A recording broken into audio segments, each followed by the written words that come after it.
everyone, welcome back to the Movie Fanatics. I'm Braden. And I'm Brannick.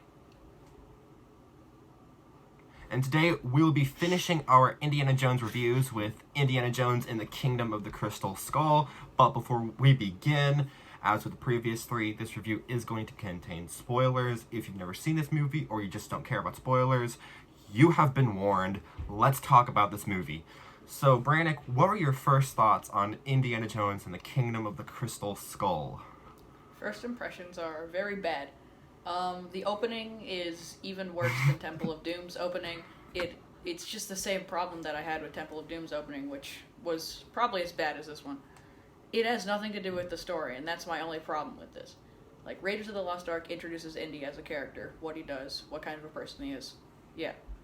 Last Crusade gives a little insight into his backstory. But this one and Temple of Doom, but we're focused on this one, just doesn't do anything. I don't know why it's here. You literally could have cut that entire thing out and started the movie with just the pulling up to the base, and it would have been fine. So, first impressions are not great, but the opening scene I actually really like. I really enjoyed the opening action scene. Mm-hmm. So, first impressions are mixed, I guess, instead of bad. Yeah, same. As a kid, I loved this movie, and as you know, I have nostalgia for some movies that people don't like Jurassic Park 3 and Attack of the Clones. And again, with this film, I have nostalgia for this movie, but rewatching it last night, it's not great. But it's not terribly bad. Like, the movie's not, atrociously bad. But it's not really great. But I do like the opening action scene because Harrison Ford, once again, does a lot of his own stunts. Especially swinging on that lamp post thing. But yeah. But I can't speak today. But the first impressions for me, it was mixed. So let's just get into it. Let's just talk about the scene in the movie. The nuke, the fridge. Brannick, what did you think of that moment when he climbs into a fridge and survives a nuclear blast? This is so dumb. It's so great, though. It's one of my favorite scenes in the entire movie because it's just insane. And that's kind of, my opinion on the movie at large.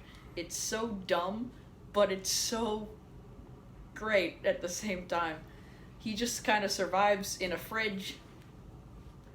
Yeah, okay, we should actually probably explain it more than that. So they're doing a nuclear bomb test, and he gets into a fridge. He's just kind of in the middle of it. So he gets into this fridge, and that's how he survives. A lead-lined fridge. A lead-lined fridge. Oh, that explains it. That's why he's not vaporized.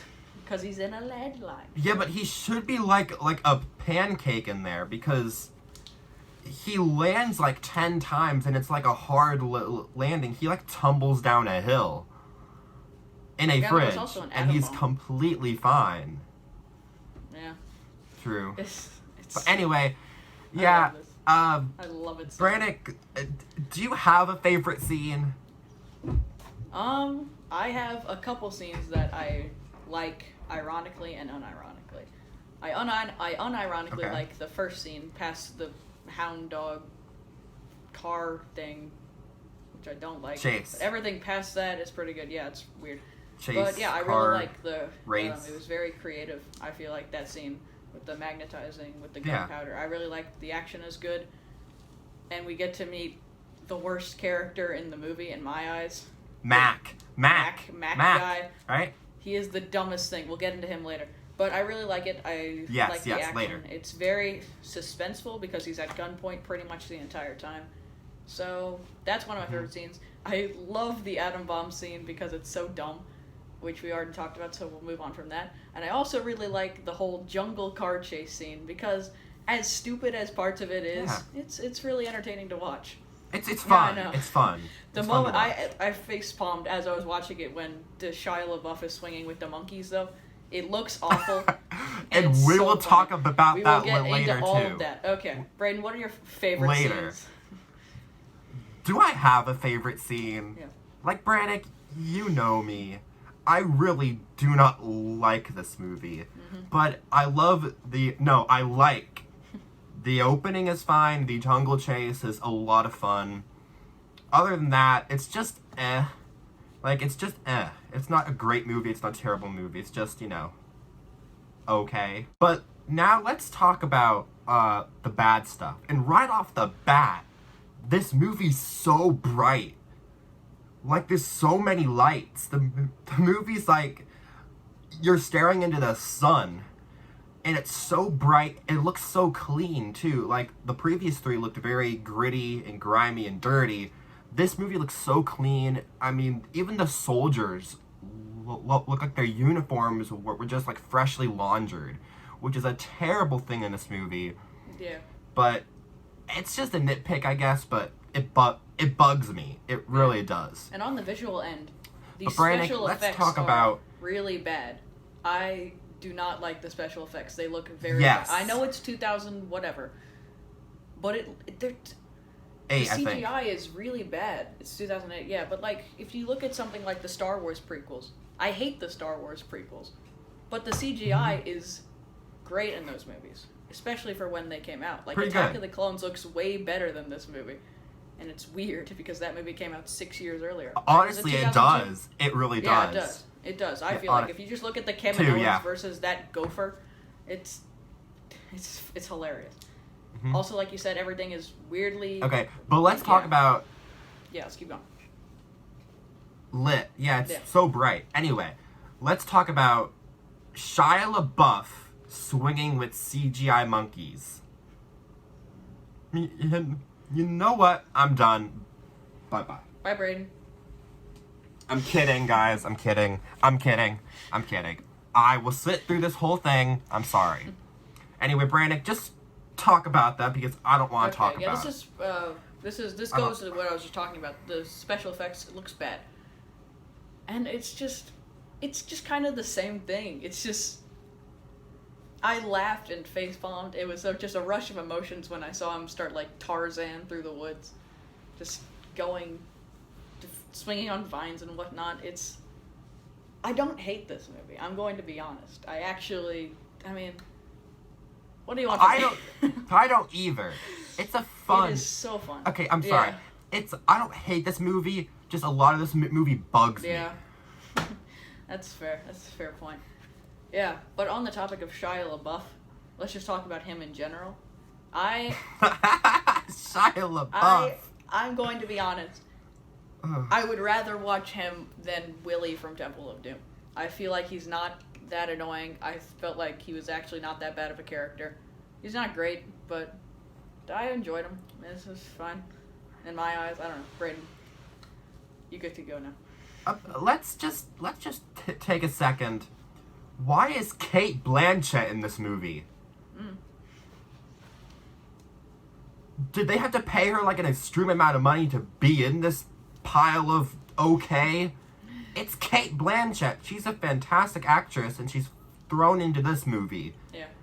I don't know. She's fine as the villain Spalko, I think is her name, right? Spalko. I actually really like the villain in this movie. I think her name is I'm Spalko. going to be honest. I think she was pretty The good. villain's fine. It's nowhere near as good as the first three villains. Yeah, I get it. Not Yeah, even my favorite close. villain is the one Nazi guy from Raiders, personally, though I forgot what his name was. He's got the glasses. Mhm. Yeah, I like him. He's my favorite Yeah. Indiana Jones video. Okay, but let's talk. Video villain. Let's just talk about something that's very important to Indiana Jones is his vulnerability. Yes. In all three of the movies, he's never on top of things. Even with the bike chase in Last Crusade, he's on top of things, but there's still a lot of danger there. Mhm. But in this movie, from the get-go, he's on top of things, except the one scene where he swings and he misses the car or whatever, and he smashes into the other car. That's the only thing of vulnerability in this movie. Brannick, what were your thoughts on that? Like, Oh my god, this is It's one just- of my favorite parts about the movie. Is that suspension of disbelief is a thing. Indiana Jones survives a lot. But this movie goes a little bit too far. They fall down, not one, not two, 3 waterfalls. three They waterfalls. fall down 3 waterfalls. And it's- you can you can say the same thing about Temple of Doom, but they were in a Yeah. raft. They're in a car. That car Yeah. should have crushed them. They should be hurt. I know. And what this movie does, It's which is just clever. Indy's not vulnerable. Yeah, I know. Something that this movie does very cleverly is that in order to make it seem believable, you avoid showing them landing. Like when they fall down the big waterfall, it just cuts to them getting out. When they fall through the sand at the very end, it just cuts to them on the floor. That is because if you just see them land, you're gonna think they should be dead. But if the movie cuts away, you don't get that chance. It's very smart filmmaking. Yeah. Not really. Right. So, yeah. Yeah. Now, Brannick, let's quiet down a little bit and calm down. Let's talk about the ending. Now, in the previous 3 films, the villain dies in a very, not believable, but it's because of his own greed. He dies because of his own greed. Yeah, that happens with this In this movie, Spalko doesn't really die from her greed.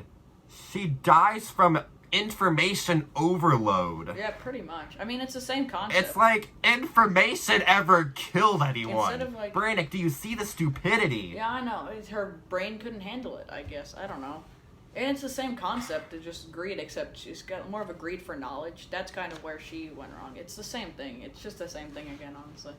But the previous 3 were believable in a sense because they were after something physical. Yeah, that's fair. In this film, the skull takes a back seat towards the last 5 minutes of the movie, and it's just information overload, and she freaking blows up or whatever. Yeah. Oh my god. Anyway, the crystal skull is not investing. It's not important. I don't care about it. Yeah, I know. I could care less about the crystal skull. I care about the Ark. I care about the Shankara stones, and I really care about the Holy Grail. The skull I don't give 2 craps about. Yeah. It's not investing. Yeah. It's not investing. Yeah, it's not very investing, but I would say the stones weren't that investing either, but I feel like they were at least a little more investing, but Yeah, because Separate. the stones were attached to a village where their children were all taken, so there's some stakes there. That's actually a fair point. Yeah. But yeah, the skull is wow. Yeah.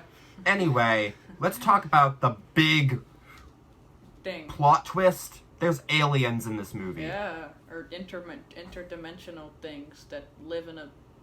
Yeah. The aliens look horrible. Yeah, that's just the effects. The effect is But awful. how? How though? From the guys who made Star Wars and the guy who made not only E.T. but Close Encounters of the Third Kind. Exactly. How do the aliens look so bad? How? He looks worse than like Kaminoans, and I feel like they're at least similar looking. It Kaminoans does. look fine. Yeah, they're similar. I love when the one alien like absorbs all the other skulls in the room, Yeah, that is- which is a kind of a cool I shot. kind of like It's that kind of a cool concept. shot. But when he glares at Spalko, it's the Oh funniest my thing god, ever. because it looks I think so I cracked a laugh. bad. It looks so bad. It was like, I mean, the skeletons look actually kind of cool. they're honestly. like they're very interestingly designed and looking. And then he glares at Spalko, and I'm like, oh my god, it looks so bad. Yeah. It's just this movie. Yeah. They had good ideas. Not Yeah. everything is bad, Yeah. Honestly, this. but the bad outweighs the good every time. Yeah. And also, they should have died like 10 times in that jungle chase. They should have died. They like should have 80 died like times. 10 times. Yeah. Wait. We didn't talk Okay, about now, we didn't with talk about all- something. We didn't talk about the ants scene. We didn't talk about that part. We might have to talk about that part. That I kind of like, honestly. It is I the kinda most like that. horrifying death in the entire series. It is by the most far. horrifying death when the big Russian guy gets carried up the anthill and then into the anthill. That's terrifying. Yeah, that and the fact that they have 2 shots of ants like pouring into his mouth. It's Yeah. a little unsettling. It's scary. Yeah. I was like, wow, Yeah. Indiana. But I mean, Yeah, the Jones. fight with the Russian guy, Yeah. there's no real threat there. It's kind of an even match. Yeah. Honestly, the thing that takes away the tension is that the ants are not attacking. If the ants were if the threat was also Because they're trying to get away from the ants. Oxley's on the ground. Yeah.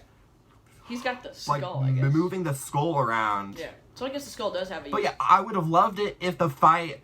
It would have been a lot more exciting if they were constantly moving away. Yeah, that would be if way more. If they were constantly dodging them. Yeah, if they were if they were constant moving. Yeah, that would be very good. Take a look at the fight in Raiders. They're constantly dodging the plane until it slices up the one dude. Yeah. Temple of Doom. Yeah. They're constantly dodging that big rock crusher. And Last Crusade, they're on a tank, so they really don't have to dodge anything, but it's still exciting. Yeah, exactly. Okay, do you want to go ahead and do the final thoughts? Oh! Wait. But? But? The bad date scene. Oh, I wasn't thinking about that when I watched it. I didn't think about this either. Is there a bad date scene in this movie? I think I guess the bad date scene, which is when they're revealing the corpse in the opening. Maybe, yeah. That actually probably is. I think I think that might be the most tense moment because there's 80 armed guards. And there's not 80, and they're not guards, but they're armed guys. Yeah. Yeah. Yeah, I guess so. Yeah, so that can be the bad date scene. But there's one thing. Yeah, go ahead. There's one line in this film that I honestly love. Which one? Is, dang, I thought that was closer. I laugh at that line every time. That's a legitimately good line. Also, one other thing before we grade this film, did they mention that Indy was in the army? Where's that movie? Yeah, that'd be an interesting movie. Where is that movie instead of this movie? Yeah, that'd be an interesting movie, honestly. Yeah. Okay, also, I forgot Mac's name. Yeah. The next time we see him again, I'm like, what's his character's name? Oh, yeah. I had to Google the cast of this movie. I'm like, what's this character's name? Yeah. Alright. What's your final grade on Indiana Jones and the Kingdom of the Crystal Skull? I'm going to be honest, I absolutely love this movie. I hate to say it, but it is so dumb and incompetent in so many ways that it becomes hilarious in my eyes. I was invested pretty much the entire time just because it was just insane. It was crazy. Braden's gone. Braden's back. I love it, Braden, and you can't stop me. So, yeah. There's a bunch of flaws. It's definitely not near as good as Raiders, or definitely not as good as Last Crusade, but I do enjoy it. I think my biggest problem is honestly Mac and the effects and some story beats, but Mac, we have to talk about him. He is the worst character. I can't believe they made a plot twist about his loyalty 3 times and expected it to be exciting each time. It was cool the first time, it was okay the second time, and then it was laughable the third time. So, that's I don't like Mac. But otherwise, this movie is just crazy. It's amazing. I feel like I could rewatch this one, but not as frequently as the other 3. So, he's gonna leave again. I'm gonna give this movie a 7 out of 10. Brain, go ahead. Sorry. Can't change it. And this is this is more of an unironic enjoyment because it's just stupid. Now, Brannick. Yeah. Let me be real as well. Okay? Like I said, I have nostalgic for films that aren't great, like Attack of the Clones and Jurassic Park 3. Yeah. Right? Mm-hmm. I also have nostalgic for this movie. Honestly, I don't hate this movie either. It's definitely the worst one by a landslide. I think my nostalgia came into play after I finished the movie, and I couldn't let myself write a C on my paper. I couldn't physically do it because I do like some things in this movie. Yeah. Mainly Harrison Ford and the score. The score is very good.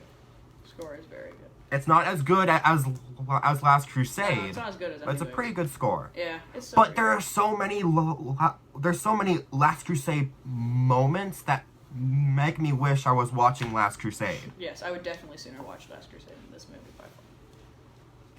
And also, you see the arc in the opening. Oh, yeah. It's not really supposed to be there. It's just like a little, hey, Raiders was a dang good movie, wasn't it? Yeah, that kind of bothered me, but it wasn't too bad. It was a dang good movie. It was a great movie. Anyway, I like that I'm going to give Indiana Jones and the Kingdom of the Crystal Skull a B-. No way. Yeah. Nice one. I don't hate this movie. If I marathon them, I'll obviously watch it because I have some fond memories of this movie. Mm-hmm. But it's definitely my least favorite.